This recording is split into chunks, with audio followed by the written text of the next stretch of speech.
Sa nakarang bahagi ng ating kwento ay ligtas na nga sila Shai sa kamay ni Mr. Reyes. Habang si Mr. Reyes naman ay dinala ng mga pulisya.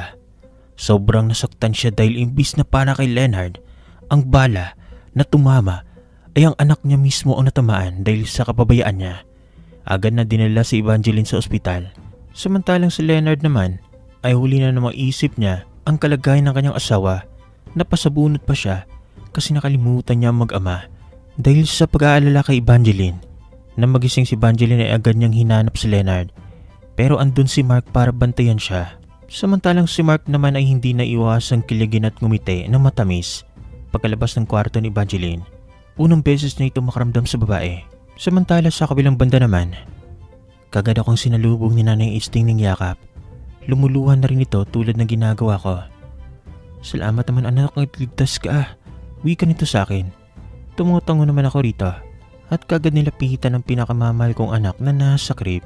Lalo akong napaiyak na makita itong tuwang-tuwa na mukhang masaya na nakita ang sariling mami. Mama, mama. Uwi ka nito na lalo kong kinaiyak. Sabi ko itong kinarga at hinalikan ng hinalikan. Habang umiiyak, hindi ko mapigilan ang pagkasabi ko sa anak ko. Ilang araw ko rin dito nakapiling at sobrang sakit at pangungulila ang naramdaman ko noong mga panahong iyon. Mabuti na lang at magaling mag-alaga ang asawa mo. Minsan nakita ko pa siyang umaawit at sinasay yung anak niya. Mapatahan lang sa pag-iiyak at mapatulog niya lang si baby. Uwi ka nanay, ngunit hindi ako nagsalita sa kanyang sinabi. Nagpaalam lang ako kagad dito, nakita ng kwarto. Inalis ko rin ang jacket na ibinigay sa akin kanina ni Mark. Alam kong galing iyon sa asawa ko. Ilang minuto nang mapatulog ko ang anak namin, doon ko naman naalala ang lahat.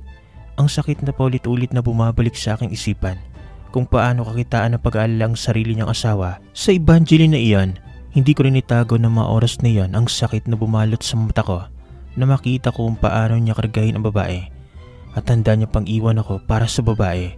Iyon na yata ang pinakamasakit sa lahat, ang iwan ng sariling asawa kahit na hindi maganda ang kalagayan mo para lang sa isang babae. Siguro dahil handang mamatay ang babae para sa kanya kaya hindi na niya ako naisip. Nagawa ko pang pigilan ng mga luha ng mga panahon na iyon. Huwag lamang makita ng isa sa mga kaibigan nito. Pero alam ko sa sarili ko na pagod na ako. Pakiramdam ko mas malaga ang buhay ng babaeng iyon kaysa sa akin.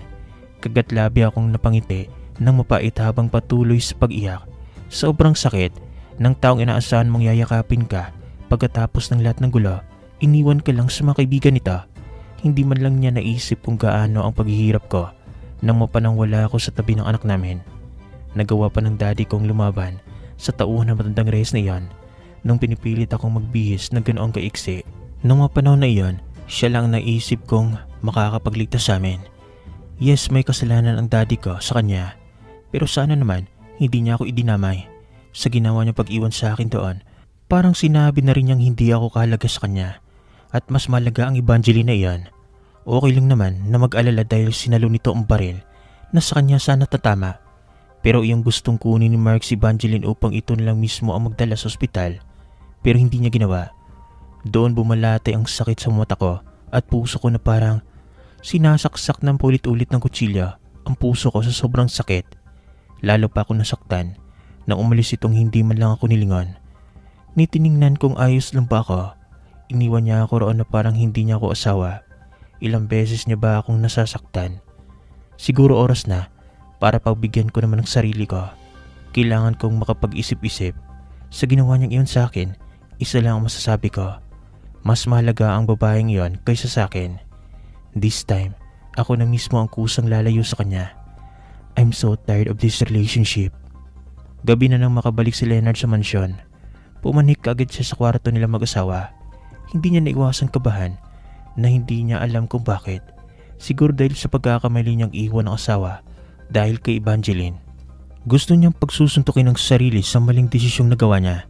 Kung bakit naman kasi matindi ang takot at pag-aalala niya sa Evangeline na iyon na makita ang duga nitong bibig at likod.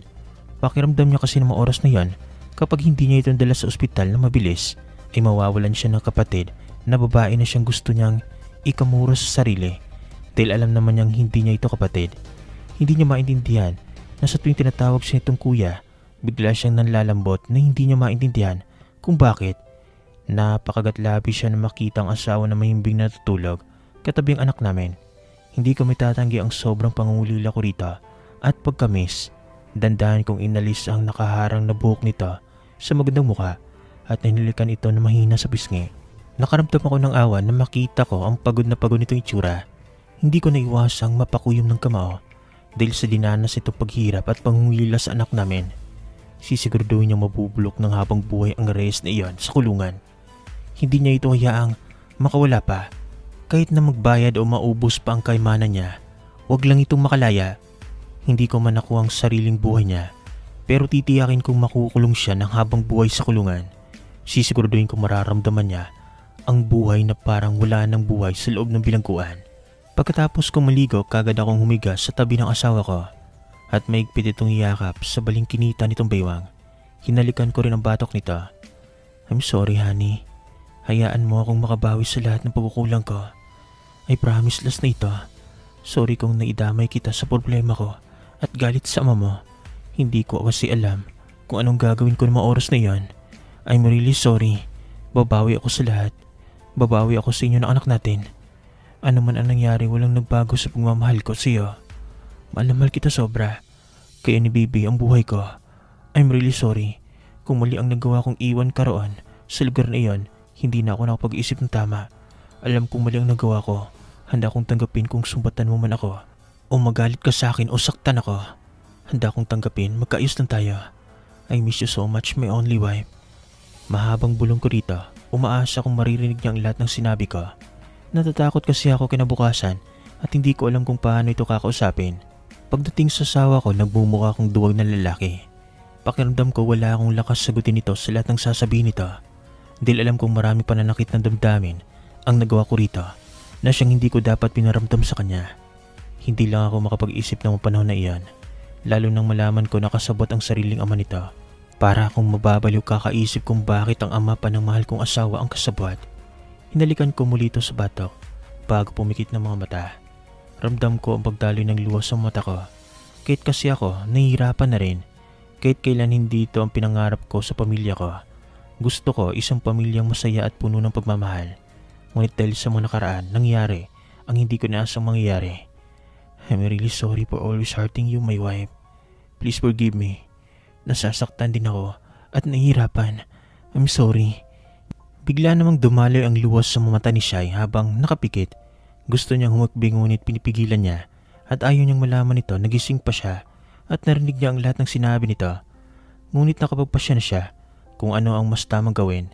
Pasimple niyang pinunasan ang luha niya at sinubukang makatulog. Kinabukasan, I want to go to my parents. Wika ko sa asawa ko. Hindi man lang ako nag-aksiyang tingnan nito kahit na sinasabi ko ang mga katagang iyon. Nag-aalmusal kami ng mga oras na iyon. Kanina lang maaga akong gumising. Huwag lang itong malatnan sa loob ng kwarto. Naghintay ako sa baba, sa may sala hanggang sa maihanda ang almusal. Sakto nung bumaba ito galing ng kwarto. Pansin ko ang pag-aanilangan nito sa paglapit sa akin. Ngunit pinili pa rin itong halikan ako sa pisngi na hindi ko man lang pinansin. Hindi na niya maalis-alis ng ganon ang sakit na pinaramdam nito sa akin. Napaulit-ulit bumabalik sa aking isipan. Ramdam kong bigla ito natigilan, pati na rin ang pagtitig nito sa akin. Ngunit hindi ako nag-aksiyang tingnan nito pabalik. Naramdaman ko pang ang pagbuntong hininga nito at pagbaba ng kutsara nito.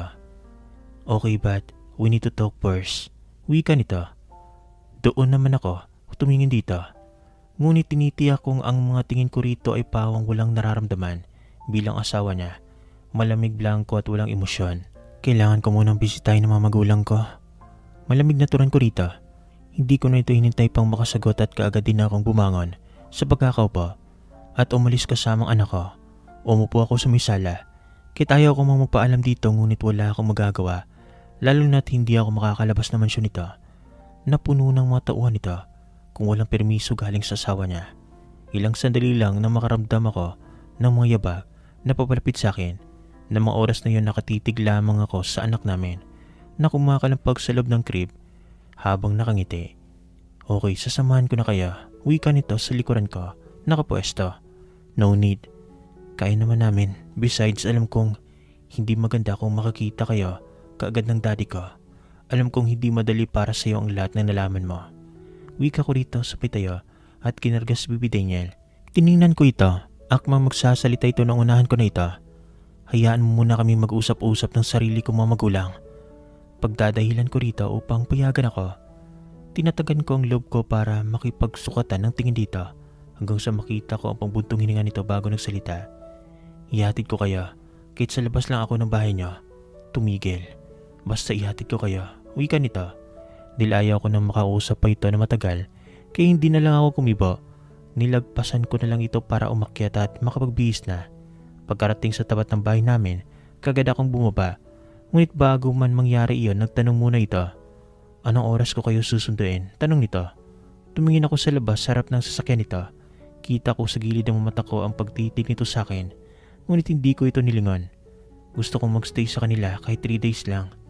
Gusto ko sila makasama. Namimiss ko na rin sila. Pagdadahilan ko, hindi naman ito kumibo.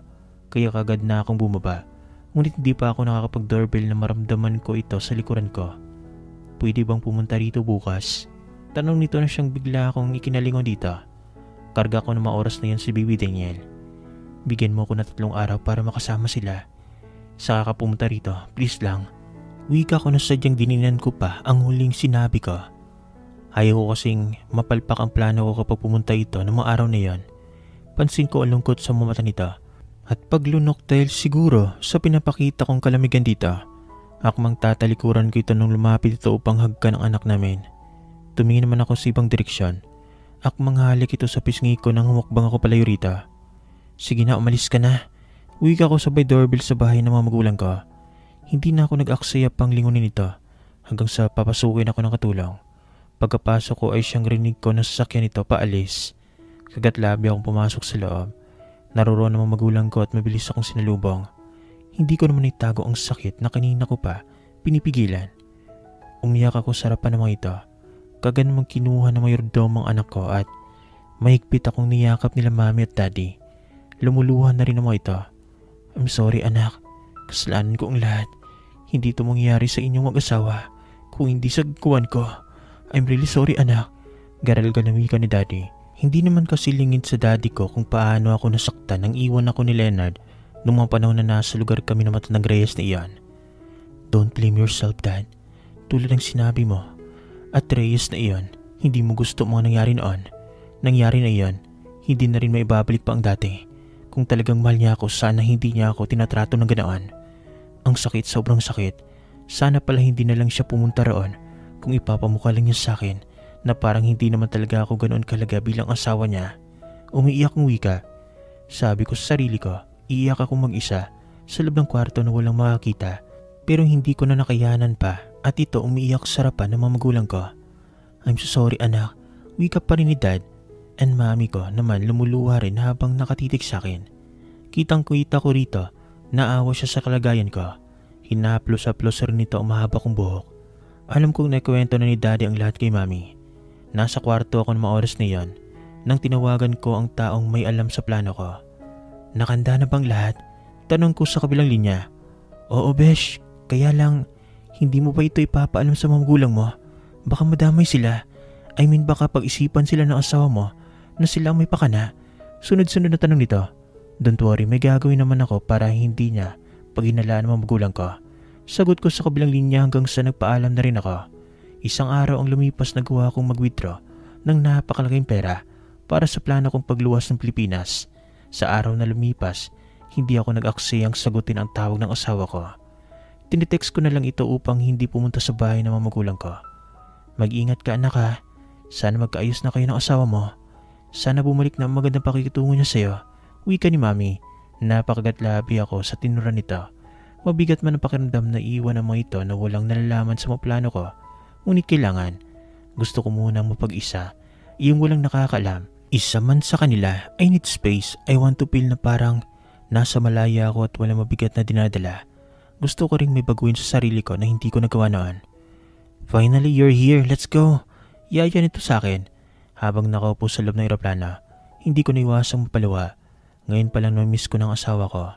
Hindi ko naman kasi matatanggi kung gaano ko ito kamahal. Kahit na sa kabila ng mga pinapakita nitong kalamigan noon sa akin. Ngunit may dahilan kung bakit ko ito ginawa. Ayaw kong dumating sa puntong siya mismo ang mang-iwan sa akin para lang sa babaeng Evangeline na yan. Kaya ako nang kusang lalayo kahit masakit. Kung sumapan ng lilipas ay hindi niya ako hanapin, isa lang dapat kong gawin, ang tuluyan siyang kalimutan. At sisiguraduhin kong sa pagbabalik ko, divorce na ang dahilan para magkita kami. Sunod-sunod ako napaikbi sa mga isiping iyon. Sobrang mahal ko ang taong iyon, ngunit kailangan ko ring mahalin ang sarili ko at bigyan ng halaga. Napalingon pa ako sa taong humawak sa kamay kong namamasa na dahil sa mga luha kong tumatama rito. Nakayoko kasi ako habang nakasiklop ang mga kamay ko. Gusto mo pang ituloy ang lahat ng ito? Nag-aalalang wika nito sa akin. Pilit naman akong umiti kahit na hindi totoo ang mga ngiting iyon. Kasi naman walang tigil sa pagluha ng mata ko. Tumango lang ako ng paulit-ulit dito upang iparating na walang nagbago sa desisyon ko. Hindi kasi ako makapagsalita dahil parang sinasakal ang lalamunan ko sa sobrang pinipigilang emosyon. Parang anumang oras sasabog ang dibdib ko sa sobrang sakit na nararamdaman nito. Rinig ko malakas na pagbuntong hininga nito. Lalo pa akong napayak na parang sinasaksak ng pulit-ulit ang puso ko na marinig ko mismo sa bibig ng anak ko ang salitang ayaw ko sana marinig. Dada, dada. Wika nito habang nakatingin sa akin. Dada. Pulit-ulit na pagtawag nito. Shh, I'm here baby. Garalgal kong wika sa anak ko habang hinalikan ito. Kung talagang mahal tayo ng ama mo, gagawin niya ang lahat mahanap lang tayo. Doon ko lang malalaman kung gaano ba tayo kalaki sa kanya. Lumuluwang wika ko sa sarili habang nakatitig sa anak kong payapa ang pagtulog. At kung ano pang susunod na mangyayari abangan niyo sa susunod.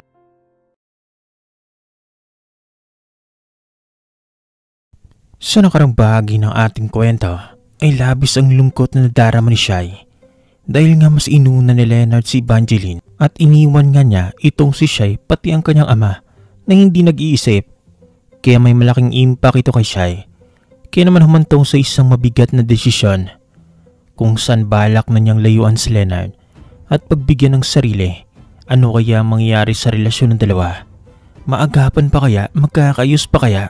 Samantala sa kabilang banda naman, si Leonard naman, hindi ako mapakali simula nang ihatid ko mag-ina ko sa bahay ng mga magulang nito.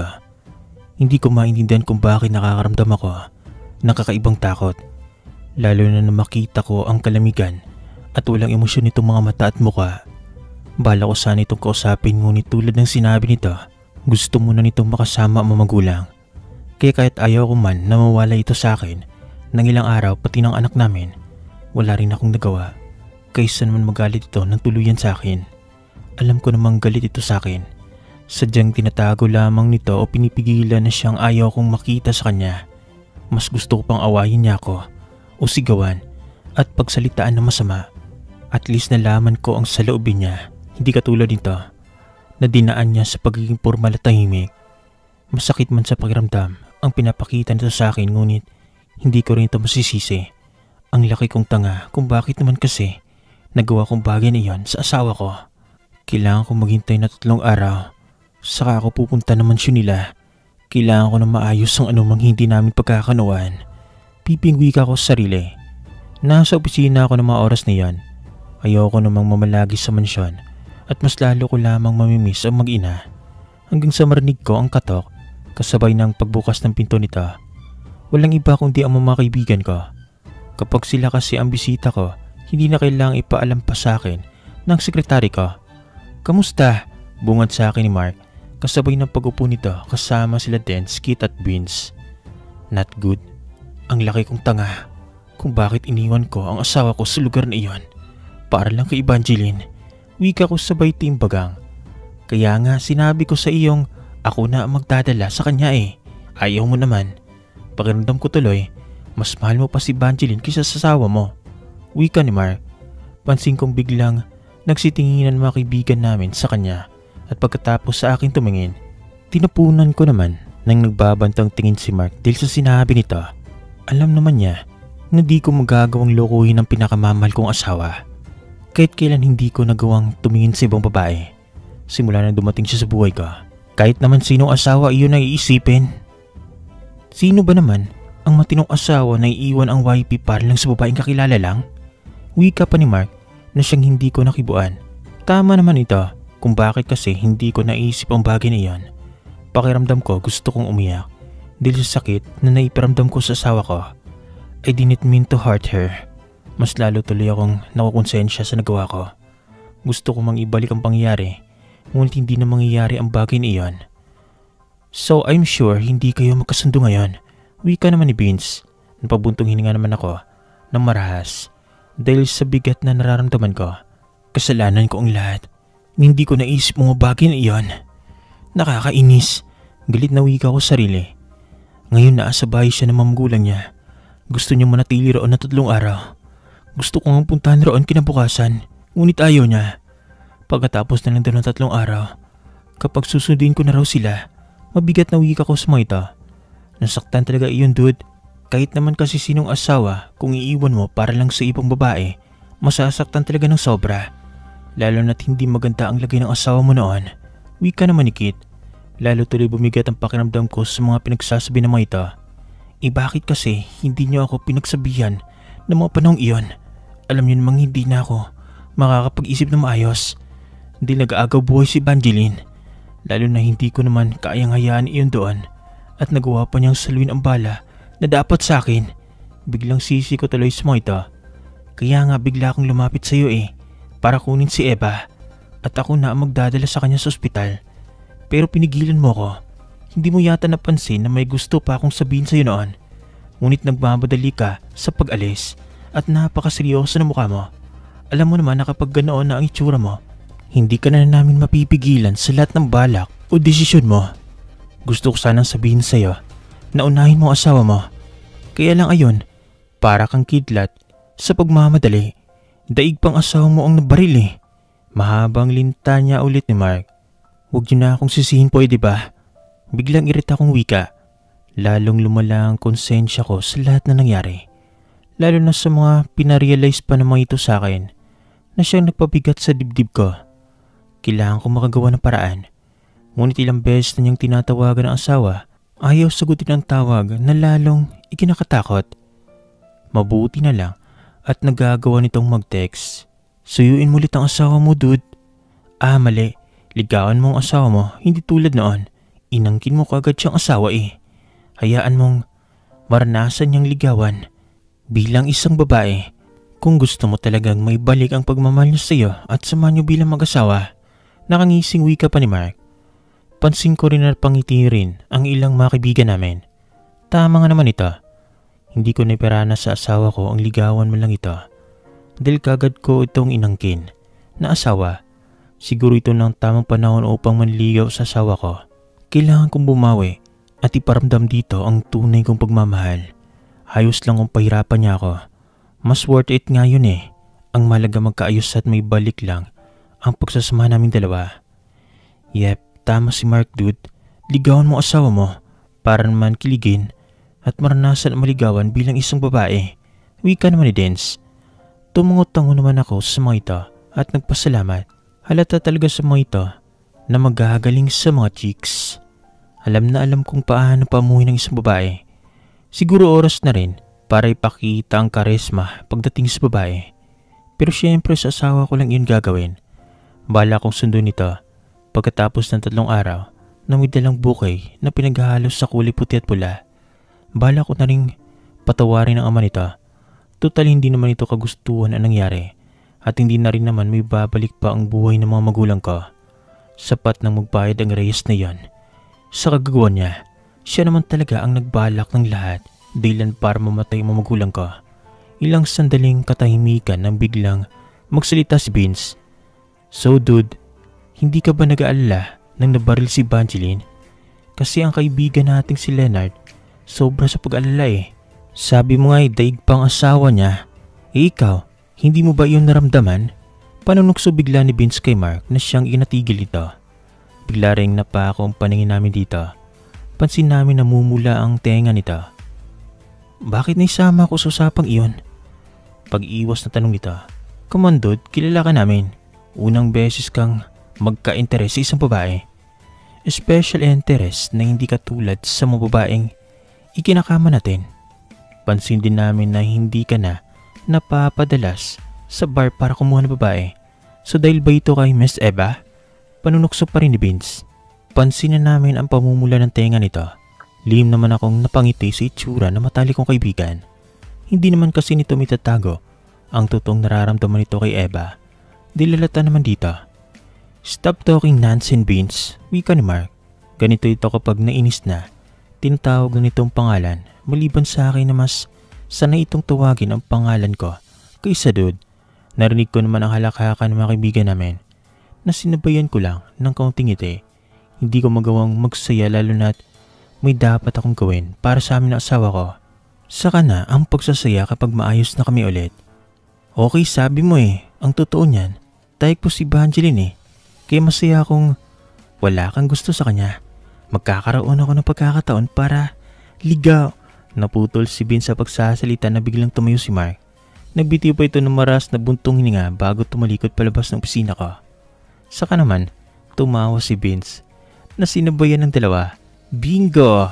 Sabay-sabay na mga itong sambit habang humahagalpak ng tawa. Hoy Mark, sandali! Nagbibiro lang ako. Natatawa pa rin wika ni Vince na humabol palabas kay Mark. Nagpaalam na rin ang dalawang kaibigan.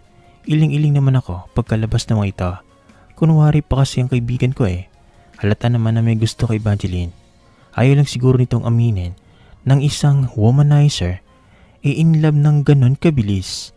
Natampal ko pang no ko nang hindi ko naitanong ang dapat itanong sa mga ito. Pabaling-baling ako sa kama at hindi ko magawang makatulog. Namimiss ko na mag-ina. Tagal ng 3 days. Nakakainis. Iho, alis ka na ba? Tanong ni Nanay Isting sa akin. Yes, Nay. Pupuntahan ko na ngayon ang asawa ko. Masiglang wika ko rito. Nasa sakyan na rin ang pinabili kong bouquet flower.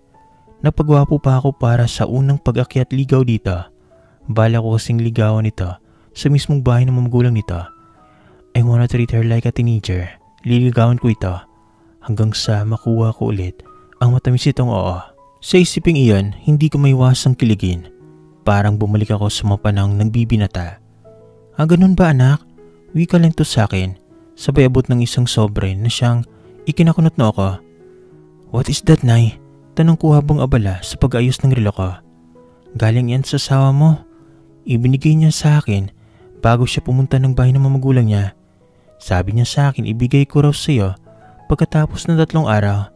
Wika nito, bigla namang gumundol sa kaba ang dibdib ko. Pakiramdam ko may hindi magandang mangyayari. Ngunit mas pinili ko pa rin maging positibo. Mabilis akong umakyat sa library at doon binuksan ang sobre. Isang sulat. Kunot na ako itong binasa kahit na unti-unting binundol na malakas ng kaba ang dibdib ko. Nanginginig ang mga kamay ko habang binabasa ang sulat. Para sa iyo, gusto kong mapag-isa. Gusto kong makaalis sa sasakit na alaala. Gusto kong maging masaya. Ibig sabihin, gusto kong maging malaya. Gusto kong iparamdam sa sarili ko na dapat kong bigyan ng halagang sarili ko. Kung matalino ka, alam mo kung bakit nagawa kong bagay nito. Ayoko nang magpakatanga pa sa iyo. Hayaan na kitang gawin ang gusto mo. Ang gusto niyo ni Evangeline. Ayoko nang manatili sa tabi mo at magmukhang kawawa at tanga. Huwag kang mag-alala. Hindi ko ipagdadamot na makilala ka ng anak natin. Pero bigyan mo ako ng panahon. Huwag mo sanang sisihin ang mga magulang ko sa paglayo ko sa iyo. Wala silang nalalaman sa pag-alis kong ito. Gusto kong mapag-isa. Salamat na lang sa lahat. Bigla akong naikuyom ang kamay ko kasama ng papel. Hindi ko kalain na ganito katindi ang selos na mararamdaman niya para lang kay Evangeline iyon. Napaupo ako bigla dahil sa panghihina. Naglaho lahat ng gusto kong planuhin para sa kanya. Ang panliligaw, panunuyo at lahat na dapat kong gawin para sa kanya. Ngunit naglaho bigla. Iyan daw ang sasakyan. Seryosong wika ko. Naninikip ang pakiramdam ko ng mga oras na iyon at nasasaktan ng sobra. Gulat ang mga asawang buwena na makita ko. Sinalubong naman ako ni Mami Elisa samantalang nakatayo lamang sa may sala ang asawa nito. Anak, napadalaw ka. Wika ni Mami Elisa sa akin. Hinalikan ko muna ito sa pisngi bago ako nagsalita. Itatanong ko lang sana sa inyo kung may alam kayo sa pag-alis ng asawa ko. Seryosong wika ko. Pansin kong pagagulat sa mag-asawa. Nagkatingin pa mga ito. Ngunit nanatiling walang kibo ang ama ng asawa ko kaya ang asawa nitong si Mami Elisa ang sumagot. Ha? Anong ibig mong sabihin iyo? Nawawala ba ang anak namin? Umalis siya rito kahapon para bumalik naman siya niyo. Hindi ba siya umuwi? Tarantang tanong nito. Napabuga naman ako na malakas. Halatang walang nalalaman naman ito. Hindi ko tuloy naiwasang mapahilot sa sentido.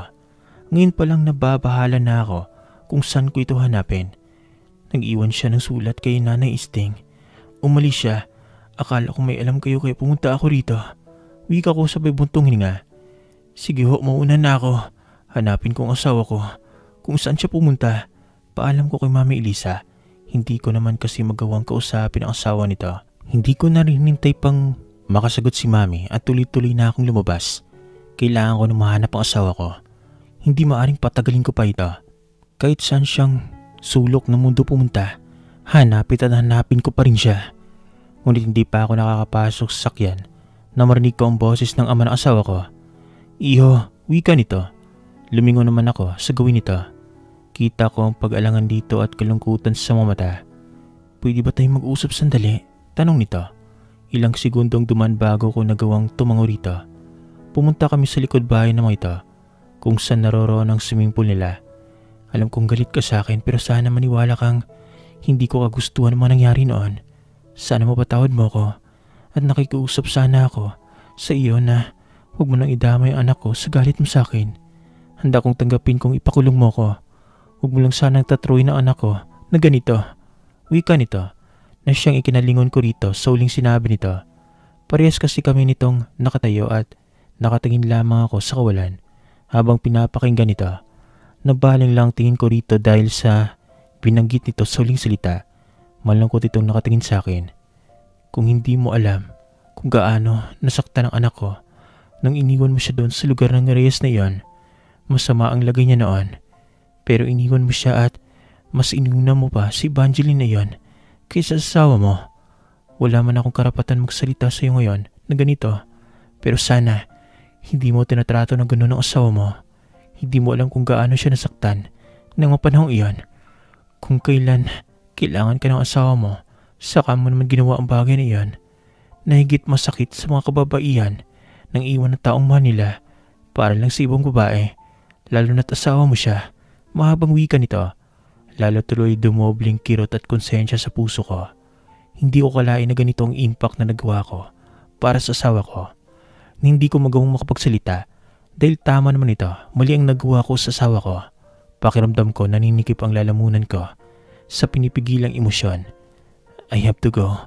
Nahirapang bigkas ko rito. Nakatalikod na ako rito na magsalita ulit ito.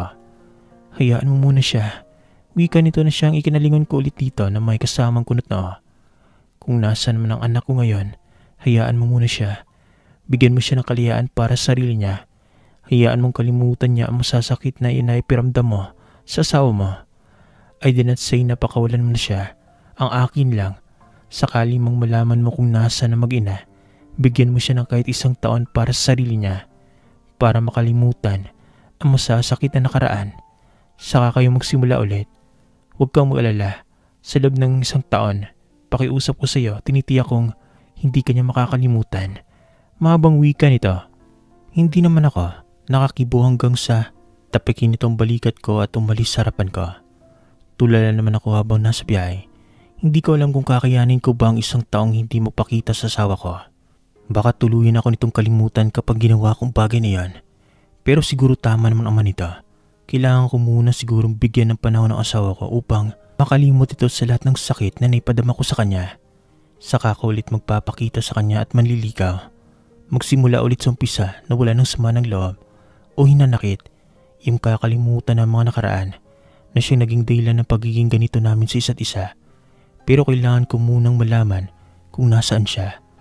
At hindi rin naman ako matatahimik kapag hindi ko nalaman na nasa mabuti siyang kalagayan ngayon. Ilang oras rin akong nakipag-usap sa telepono sa iba't ibang investigador sa ibang bansa para ipahanap ang asawa kung saan ito maaring nakatira. Kahit dito sa loob ng Pilipinas, kumuha rin ako ng ilang investigador para ipahanap ang asawa ko. Gusto ko lang makasiguradong safe ang mag-ina. Maran akong napabuntong hininga habang nakatingin sa labas ng building sa loob ng opisina ko. Nakapamulsa ako habang iniisip ang asawa ko. I'm sorry honey, pero kung ito ang gusto mo upang maghilom ang sakit na nagawa ko sa iyo, Sige, pagbibigyan kita. Pero sandaling panahon lang ibibigay ko sa'yo. Kailangan kong tapusin ang dapat tapusin. Para kapag nakipagkita ulit ako sa asawa ko, wala nang dahilan para magselos. Umasaktan pa ito. Titiyakin kong sa muli namin pagkikita, hindi ko na ipaparanas dito nagawa ko noong pagbabaliwala rito. Napalingon ako sa pintuan ng opisina ko. Dude, bukas na paghahatol kay Mr. Reyes. Wika ni Mark. Umupo muna ako ulit sa swivel chair. Pupunta ka ba? Tanong naman ni Vince. No, kayo na ang bahalang pumunta sa korte. Wika ko. I-heard na pauwing Pilipinas ang asawa ng babae. Kaya baka bukas naroon din iyon sa korte para sa asawa niya. Wika naman ni Vince. Ang anak pala nito, magaling na ba? Tanong naman ni Kit. Hindi naman ako kumibo at wala na rin akong nalaman dito simula nang iwanan ko ito sa ospital kay Mark. She's fine, maikling sagot ni Mark. How did you know? I thought si Dude ang nagdala sa kanya sa ospital. Wika ni Vince na may panunukso sa tono nito. Pansin ko rin ang pag-iwas ni Mark at pagtikhim. Pinabantayan sa akin ni Leonard, sagot lang nito. What's funny? Tanong nito bigla nang mapansin siguro nitong tumatawa ng mahina tatlo. Halata ka na kasi ayaw mo pang aminin. Wika pa ni Vince na sinabayan ng malakas na tawa ng tatlo. Tumigil ang mga ito nang hindi na umimik si Mark. Ayun pala, napansin nitong pagiging tahimik ko. Nasundo mo na ba ang asawa mo, Dude? Tanong ni Mark sa akin. Nagsimula na mabumigat ang bawat paghinga ko sa tuwing nababanggit ang asawa ko. Umalis siya, iniwan niya ako. Wika ko, parang gusto ko pang batukan ng sarili ko nang mahimigan ang sariling boses na inimoy batang nagsusumbong. Ganito talaga siguro kapag nagmahal ang lalaki at nasasaktan. Nawawala ang pagiging matapang na lalaki. Hindi naman na mga ito kumibo. Siguro hinintay pa na mga ito ang sunod kong sasabihin. Kaya naman humugot muna ako ng malakas na buntong hininga. Nag-iwan siya ng sulat kay Nanay Isting. Pinuntahan ko pa ang mga magulang nito kung may nalalaman kung saan pumunta ang asawa ko. Pero wala rin itong mga nalalaman tulad na nakasulat sa papel na ibinigay sa akin ni Nanay. Pagpatuloy ko, nasaktan talaga siya ng sobra. Bulong naman ni Kit. Anong plano mo? Tanong ni Mark. Pinapahanap ko na siya sa iba't ibang bansa. Kahit dito sa Pilipinas, wika ko. Pagkatapos, wika naman ni Vince. Hindi ko agad na-gets ang ibig sabihin nito, ngunit kalaunay sinagot ko rin ang tanong nito. Gusto kong puntahan siya kaagad kapag nalaman ko kung saan siya naroroon. Subalit nakiusap sa akin ang ama nito na bigyan ko muna ng maikling panahon ng asawa ko upang makalimot ito sa lahat ng pinagdaanan nito at mabigyan ng oras ang sarili. Wika ko pa. So anong desisyon mo ngayon? Tanong ulit ni Mark. Siguro tamang bigyan ko muna ng maikling panahon ng asawa ko na makalimutan ang masasakit na nagawa ko sa kanya. Then saka ako makipagkita sa kanya. Gagawin ko ang lahat, mahalin niya lang ulit ako ng buo. Wika ko. Ilang minutong katahimikan ng dumaan. Sabihin mo lang sa amin if you need help. If ever na mahirapan sa paghanap sa asawa mo. Wika ni Mark. Tumungo naman ako sa mga ito. Ramdam kong sakit at kalungkutan sa puso ko. Pakiramdam ko I'm not deserving for my wife. Pero hindi pa naman huli ang lahat upang may tamang pagkakamali ko. Hindi ko hayaang mawala ng tuluyan ang mahal kong asawa at ang anak namin. At kung ano pang susunod na mangyayari, abangan nyo sa susunod na bahagi ng ating kwento.